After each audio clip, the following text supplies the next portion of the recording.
Sungguh-sungguh Allah sangat ridho ketika seorang hamba itu makan makan ketika sesuap nasi dia muji Allah, ketika minum seteguk nasi dia muji Allah. Itu kalau orang diridhoni Allah itu wali betul.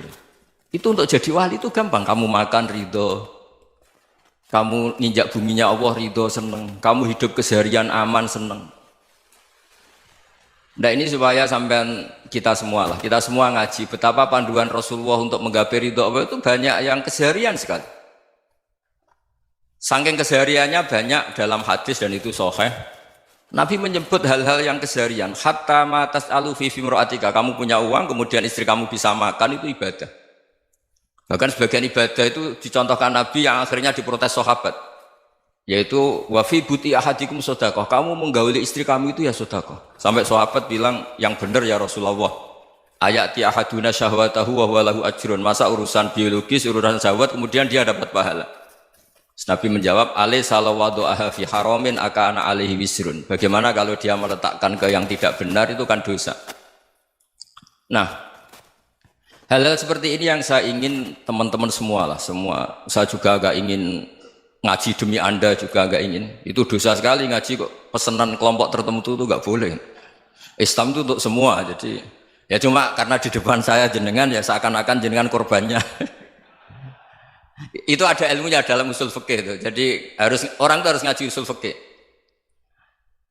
Nama yang disebut, mungkin Mas Sufyan masih ingat zaman ngaji usul fikih. Nama yang disebut itu tidak jaminan sebagai prioritas perintah. Jadi misalnya gini, kebetulan yang di depan Nabi itu Abu Dzar. Nabi ya bilang, ya Abu Dzarin ini uhibbuka misalnya, atau ya Mu'ad ini uhibbuka, atau ya Abu Hurairah ini uhibbuka misalnya. Banyaklah riwayat yang Nabi nyebut ya Abu Dzarin, ya Mu'ad, ya Abu Hurairah. Kemudian misalnya Nabi meneruskan khitab, ini uhibbuka, saya mencintai kamu, fakul dubur sholatin, atau sebagian riwayat disebut fala tada'anna dubura kulli sholatin, Allahumma inni ala dzikrika wa syukrika wa husni ibadatik. Saya mencintai kamu, siapa saja, Mu'ad bisa, Abu Dzar bisa siapa. Saya mencintai kamu, mohon kalau habis sholat kamu jangan lupa wiridan Allahumma inni ala dzikrika wa syukrika wa husni ibadatik. Ya Allah, tolong kami permudah supaya mudah ingat Engkau. Anda tidak bisa mentang-mentang, wong nama saya Parmin, nama saya Purnomo, itu yang diperintahkan Mu'ad misalnya. Jadi yang disebut satu, tapi khitab itu untuk siapa saja.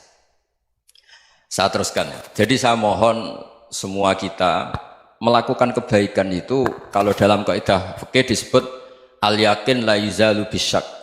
Banyak kebaikan yang kebenarannya itu 100%. Tidak punya efek samping ke pihak lain, ke kelompok lain, ke komunitas lain.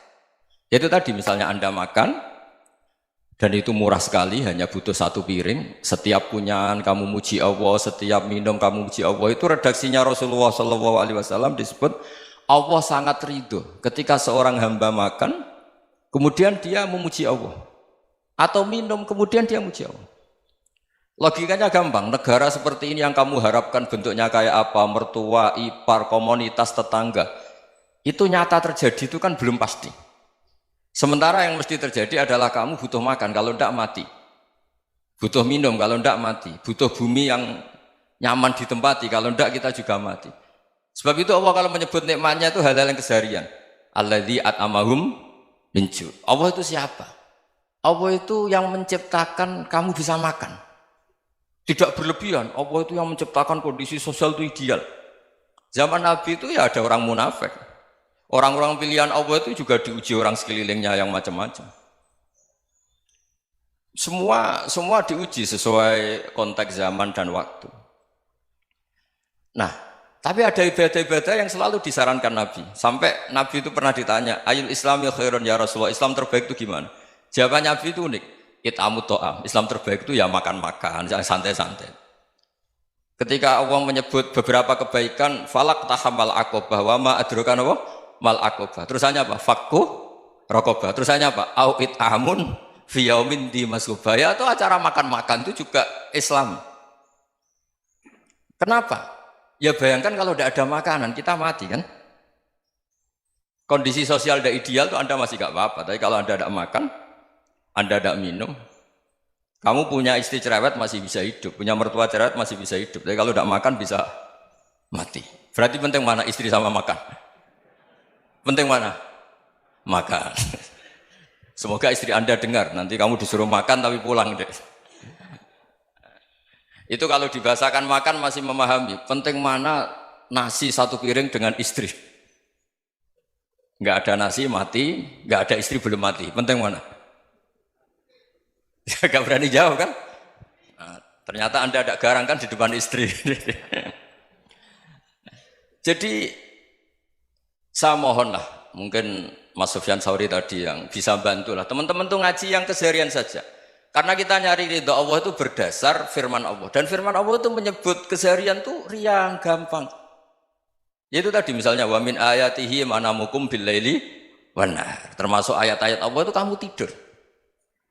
Maka dulu itu ada guyonan, ada tokoh Mu'tazilah, kelompok dalam Islam yang berpikir manusia itu bisa menentukan ikhtiarnya sendiri. Karena saya bisa duduk, ingin berdiri, berdiri. Karena kelompok ini nggak terima kalau semua kehendak Allah, nanti bagaimana kalau semua kehendak Allah kok ada hisab ya, ada sanksi. Lucunya itu dia akhirnya, ini cerita ya, mencintai seorang perempuan, cantik sekali. Dan itu dia menjadi ahli sunnah itu oleh hal-hal yang sepele. Karena istrinya cantik, ya namanya suami istri hubungan intim. Terus ditanya, Mas, masih ingin lagi? Masih. Silahkan diulang lagi. Wah ya tidak bisa. Katanya manusia bisa menentukan yang diinginkan. Itu tobat itu. Itu nggak bisa ditobatkan Mas Sufyan Ats-Tsauri. Orang cantik yang mudah nobatkan orang itu orang cantik. Segampang itu. Akhirnya kita tahu, makanya kalau dalam kitab Hikam itu disebut al-aqil mayyakul madza yaf'alu wa hubi wal ghafil mayyakul madza af'al. Orang yang punya akal karena sadar ini wilayah Allah, semua milik Tuhan. Itu dia tiap hari berpikir, besok Allah akan melakukan apa terhadap dunia ini. Kamu merencanakan suatu mau plesir, ternyata gempa. Mau wisata ke Rusia, ternyata perang. Kamu tidak pernah tahu apa yang akan terjadi besok. Wa ma tadri nafsum madza taksibu ghadan. Tapi anda semua kita ini sering punya jadwal permanen. Makanya saya kalau diundang siapa saja, sanad takdir. Yang jelas Gus ini acara penting. Ya masih acara penting nak pangeran ngersakno piye? Kok ape dadi pangeran? Kamu kok mau jadi Tuhan? Itu kadang ya kiai. Penting Gus acara ini jenengan harus memastikan bisa. Loh kamu itu yang ngajarin tauhid, sesuatu itu biadillah kok bilang-bilang apa pasti. Kalau maksa terus tak tobatkan loh kamu kata saya. Ya kalau gitu Gus bilang insya Allah. Wah itu hati saya, fisik saya, roh saya sudah bilang insya Allah. Tidak usah kamu latih kata saya. Nah hal-hal tauhid keseharian itu gampang sebetulnya. Wal ghafil yaqulu madza af'al. Tapi orang yang lupa Allah dia setiap hari bilang besok apa? Kita bisa melakukan apa? Seakan-akan dia itu aktor, dia penting, dia subjek permanen, dia. Padahal kita ini hanya objek kehendak Allah Subhanahu wa taala. Karena kita yakin sesuatu yang terjadi di alam raya ini kita tidak bisa apa-apa. Makanya saya sering ngaji, sering bilang saya, ketika Anda mensifati Allah, Dia yang menghidupkan. Sudah itu tanamkan sehingga ketika kita mati santai saja. Kenapa santai? Allah punya cara menghidupkan kita. Zaman kita hidup juga gak tahu caranya ngelola jantung, ngelola paru-paru. Kamu juga gak tahu ngelola oksigen yang tidak beracun, tidak mengandung polusi. Tahu-tahu hidup. Gak ingin tua ya tahu-tahu tua, gak ingin mati tahu-tahu mati. Selama ini kita hidup juga gak tahu apa-apa sebetulnya. Hanya gaya tok, punya jadwal, punya planning. Kalau kamu bisa menentukan pilihan Anda, pasti Anda istrinya cantik, 4 neriman semua, kona'ah semua. Nyatanya enggak kan? Ada 1 jelek, cerewet. Oh itu kan, nyatanya enggak bisa apa-apa Anda kan? Dan kamu bawa mati lagi. Itu kan, istri Anda juga gitu, punya keinginan, punya suami yang ganteng, yang jabat, yang neriman, yang enggak poligami. Ya enggak kesampaian juga. Kalau kita ngitung tingkat kegagalan kita itu gagal terus. Ya kan? Nah, terus ingat Allah, madza yaf'alu wa bi. Orang yang punya akal selalu berpikir Allah itu menghendaki apa terhadap saya. Lalu sama-sama orang melihat orang yang serius, itu kata Anda itu pemikir berat, serius, senang punya tokoh yang merengut tuh, karena kamu anggap serius. Tapi sebagian orang anggap orang yang serius itu wong merengut, wong masam, wong muka kok ditekuk. Jadi sama Itu hati ya muqallibal qulub tsabbit qalbi ala dini, karena kita nggak tahu cara berpikir kita tentang orang lain, tentang sekeliling kita. Misalnya kita orang baik yang jenis ngurmat fakir miskin, ada orang bangun masjid mewah itu janggal. Apa artinya masjid mewah kalau banyak orang kelaparan? Tapi kalau yang jenis pendidikan, apa artinya masjid mewah kalau tidak bisa ngaji? Nanti yang jenis infrastruktur, apa artinya ini kalau semuanya punya sudut pandang yang berbeda-beda. Dan Islam mengapresiasi semua kebaikan. Tapi katakan semua kebaikan itu adalah kehendak Allah Subhanahu wa taala. Karena apapun baik Anda itu pakai fasilitas yang diberikan oleh Allah Subhanahu wa taala. Sehingga ini yang disebut qulillah tsumadarhum fi khawdihim yal'abun. Ya kembali tadi ke tema-tema bahwa keseharian Anda ini sudah Islami. Saat Anda tidak bisa melakukan apa saja. Saya sering ada jenazah, biasanya kalau tetangga meninggal saya sering disuruh ngelepas. Saya bilang orang ini baik karena sering ngelamun di rumah, sering nganggur di rumah. Ditanya sama anaknya, kenapa Gus nganggur baik? Ya kalau dia nganggur artinya juga agak berbuat sesuatu yang maksiat kan? Ya kan? Orang nganggur di rumahnya ya tidak bunuh orang, tidak maling, tidak korupsi, ya namanya nganggur di rumah. Lah cuma istri cara pandang nganggur gak menghasilkan uang itu. Tapi juga gak menghasilkan kriminal kan? Jadi sebenarnya Islam itu makanya kalau sampai ngaji usul fikih itu ada kitab usul fikih namanya Lubul Usul, itu terkenal sekali di pesantren itu. Itu kalau ngapresiasi keseharian itu luar biasa. Izma min mubahin illa wa yatahaqqaqu bihi tarku haramimma. Karena keseharian yang mubah saat Anda lakukan itu ada kehebatan yang luar biasa, yaitu meninggalkan haram. Makanya dulu banyak orang-orang alim ketemu temannya itu guyon sampai semalaman. Itu biasanya yang semangat Islam itu kiai kok tidak tahajud, kiai kok tidak witir. Orang yang sedang mapan uangnya banyak, malam itu tidak kelayaban itu sudah luar biasa. Melawan nafsu supaya tidak maksiat itu sudah luar biasa. Supaya lupa guyon sama temannya semalaman sampai subuh. Gejlok-gejlokan ngenang zaman miskin, zaman kuliah nggak jelas, zaman apa. Melihatnya jangan tarkut tahajud. Seperti ini meninggalkan tahajud, tapi meninggalkannya ini talkul muharramat. Jadi kayak apa hebatnya?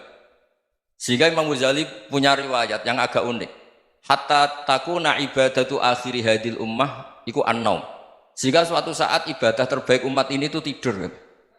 Itu kan riwayat kontroversi. Ketika Imam Ghazali ditanya, kenapa iya?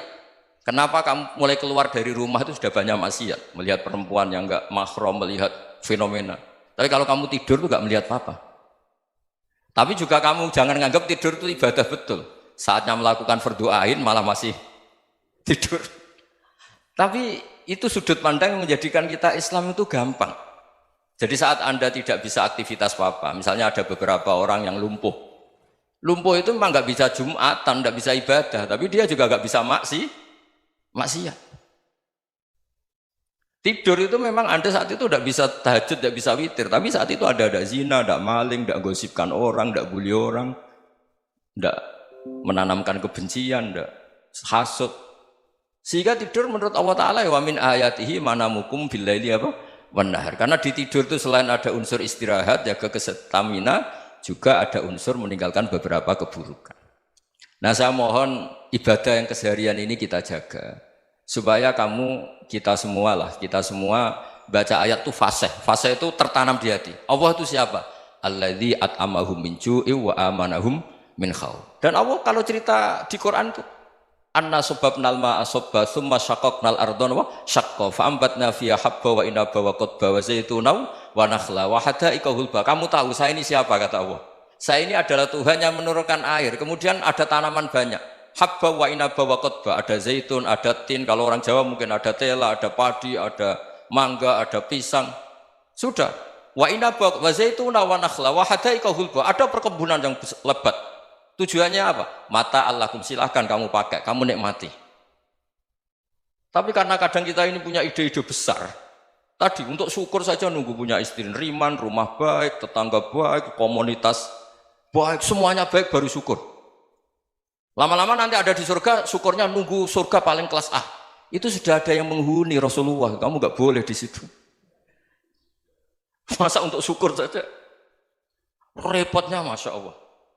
Jadi mohonlah Quran yang kalau Anda hafalkan juz sama itu kan ada ayat-ayat yang kayak tadi. Ya, fal yang dzuril insanu ila ta'ami. Coba lihat. Apa yang kamu makan ya? Dari mana? Dan untuk mempertahankan hidup kamu keseharian. Jadi jangan kira ibadah itu harus membentuk komunitas yang versi Anda. Ibadah itu harus hal yang mulu-mulu. Kesehariannya Anda alami. Loh ini saya tidak bikin-bikin. Saya ngaji bukan karena berdasar pesanan.